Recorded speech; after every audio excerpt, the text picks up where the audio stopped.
మీద ఐడెంటిఫై చేసుకొని వాళ్ళ ద్వారా మొత్తం 5గురిని అదుపులోకి తీసుకోవడం జరిగింది. ఇందులో మనం వివరాలు చూసినట్లయితే ఇక్కడ మనకి చనిపోయినటువంటి వ్యక్తి సయ్యద్ సిద్దికి,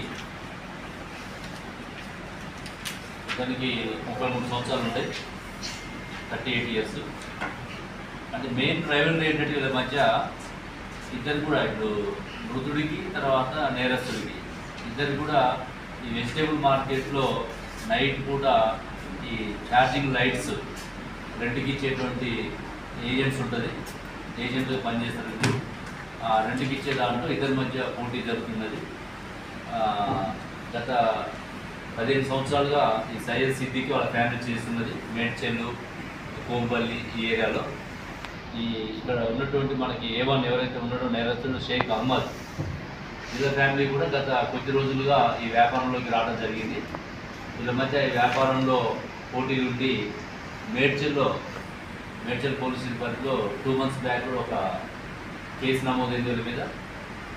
సయ్యద్ సిద్దికిని, ఇందులో ఎవరైతే మృతుడున్నాడో ఈ సిద్దికి ఇతన్ని కొట్టడం జరుగుతుంది. దాని మీద కేసు అయితే అక్కడ ఆ కేసులో విత్డ్రా చేసుకోమని అతను వీళ్ళ మీద ప్రెజర్ పెట్టడము, అదేవిధంగా రెడ్ల విషయంలో బ్యాటరీస్ ఇచ్చే దగ్గర కూడా మార్కెట్లలో కంటిన్యూగా వీళ్ళ మధ్య వాగ్వాదం జరుగుతున్నది. ఈ ప్రాసెస్లో ఈ సిద్దికిని లేపేస్తే మాకు ఇబ్బంది ఉండదు వ్యాపారం అని చెప్పేసి ఇతను ప్లాన్ చేయడము. ఈ ప్లాన్లో భాగంగా వాళ్ళ అన్నతో వచ్చి ఫస్ట్ అతను అటాక్ చేయడము, అతను పారిపోయే ప్రయత్నం చేయడము, మళ్ళీ చేంజ్ చేయడము, ఇవన్నీ జరిగినాయి. మా అప్పీల్ కూడా ఏంటంటే ప్రజలు కూడా అప్రమత్తం కావాలి. ఇది ఎవరికైనా జరగవచ్చు ఇట్లాంటిది. రీజన్స్ ఏదైనా ఉండండి, కానీ అక్కడ మన కళ్ళ ముందు జరుగుతున్నప్పుడు ఆపడానికి ప్రయత్నం చేయాలని మేము రిక్వెస్ట్ చేస్తున్నాం. లేదంటే ఇమీడియట్గా పోలీస్ కన్నా మనకి కంప్లైంట్ చేస్తే నియరెస్ట్ మనకి పెట్రోల్ కార్స్ ఉన్నప్పుడు వచ్చే అవకాశం ఉంటుంది.